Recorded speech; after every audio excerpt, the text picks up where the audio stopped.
काय लागा सुरज्या, माझ्या बायकून जर धुणं धुताना पॅन्टेत माझ्या पैसे घावलं असतं आणि प्रामाणिकपणा दाखवला असता, मला मागं आणून दिलं असतं लागा, मी तिला बक्षीस म्हणून डबल पैसे दिला असतं. तुला का बायकोला साधं थँक्यू सुद्धा म्हणला नाहीस. हे काय उपयोग नाही तुझा भावा.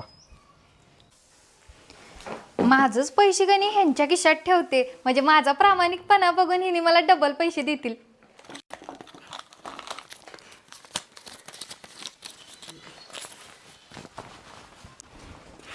ओ, धुणं धुताना तुमच्या पॅन्टेत 2000 गावल्यात. काय सांगतेस, एवढा प्रामाणिकपणा? असली प्रामाणिक बायको ह्या जगात हुडकून पण मिळणार नाही. थँक्यू. मी आलो जरा गावात ना. अहो, माझ्या प्रामाणिकपणाचं बक्षीस द्या की मला. बक्षीस इधर 500 रुपये. मिशोवरनं साडी मागव. माझं 1500 रुपये गेलं.